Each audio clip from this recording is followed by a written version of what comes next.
So on this here Chapman Sunday, I've been trying to get him, Josh, him right here, to make a video for the last, I don't know how many months. So this looks like this is going to be the only way that I can get him to make a video if I just kind of pull up on him and just start recording.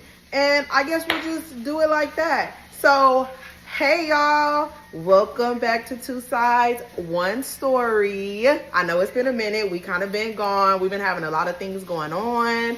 Our oldest graduated. Show your face. She graduated from the 8th grade, so we had a lot of stuff going on with that. And she had her track stuff. So now that that's all over, we're gonna try and get back to posting, huh, babe? See, look at that smile. See? All right. So I hope you guys have been great.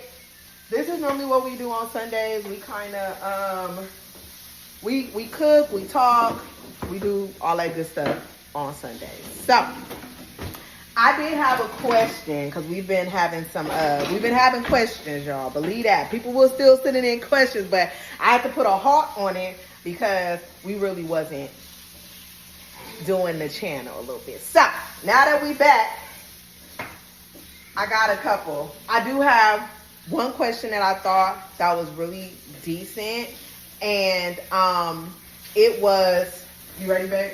Yeah. In our first year of marriage, what was the hardest thing for us in our first year of marriage? Now, mind you, it was just me, him, and Kaden when we had first got married. So, what do you think was the hardest thing in year one for us? Well, me, the hardest thing was, two people growing up in two different households coming together as one, trying to make it work, and growing up different and having different views.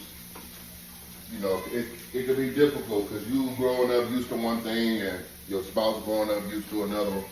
It's a lot of button heads, but also it's a lot of compromise. So it was hard at first, but we got it together, and now we, 11.5 years later, we rocking on up in there like that, like I said, boy. Right. It was a lot of things that we learned about each other in our first year of marriage. Before me and Josh had got married, like a month or so before we had got married, we were already like living together. So it was already like certain things that we were kind of like noticing about each other that we was like, but I will say a lot of our arguments though were like really small and insignificant. I mean, now that we look over it, they were really small. Like, stupid. Maybe he didn't like how I washed the clothes or how I cleaned up. Because again, we just came from two different households. Not that I was a princess. I was not a princess in my house, but my parents did a lot of things for me, so I really didn't have to do them really for myself. And so when I had to learn. But Josh, on the other hand, his mom taught him, how to cook. His mom taught him how to do, all of these things. So I probably should have spent more time in the kitchen. But now I be throwing down, huh? Yeah, you already dog. See, I be throwing down in the kitchen now. But so I would say the next question was, don't be laughing.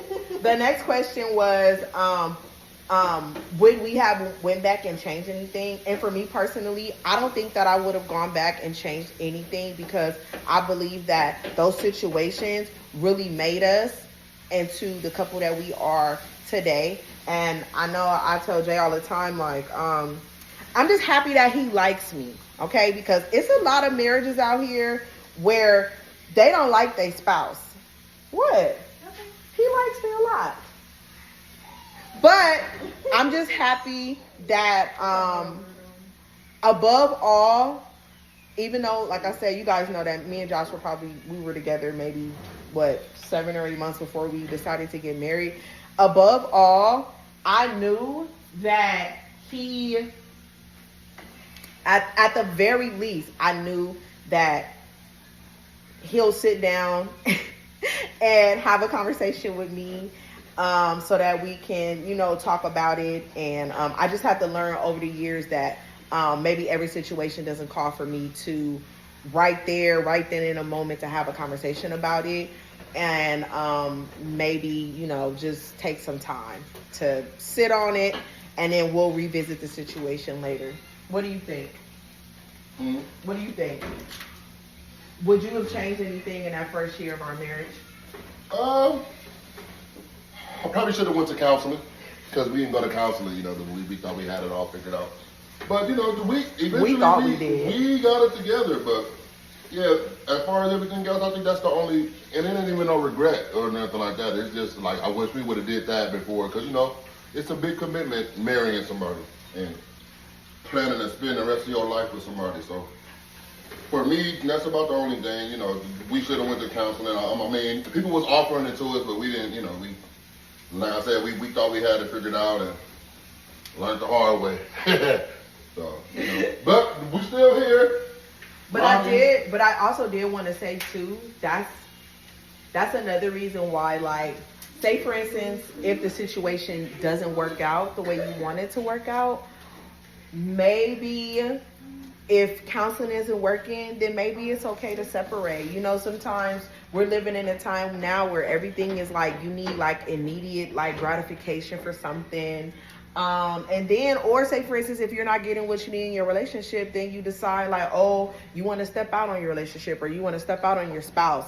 And that's what that is causing a lot of these, I don't know if you guys have been seeing it online, but like a lot of these like influencers that we watch, I mean, they're unaliving themselves, they're unaliving their other partner, their partner and stuff, leaving their kids behind, all because, sometimes things just don't work. And it's okay for things not to work. And it's okay to separate. It's okay to be co-parents. You know what I'm saying? I just, in my opinion, I just don't waste nobody's time. Like, if you're not there to be a helpmate, or, if you guys just don't see that it's going to work out, then, it's okay. Don't unalive anybody, though. Please don't do that. You saw that. I showed Jay. I forgot what couple that was, but they were like big, like big enough influencers. I think they was from like Mississippi or something like that. And yeah, unalived himself, unalived his wife. They left behind 3 kids, all because it was kind of like cheating on each other back and forth. Just kind of sweeping things under the rug. So we do try not to do that. And like I said, I'm just happy that he does, still like me. So anyways, guys, I think that's going to be it for today. Josh got these tacos going, and I'm finna get up in here and do what I got to do. So we're going to be working on trying to get back out to see you guys, more often.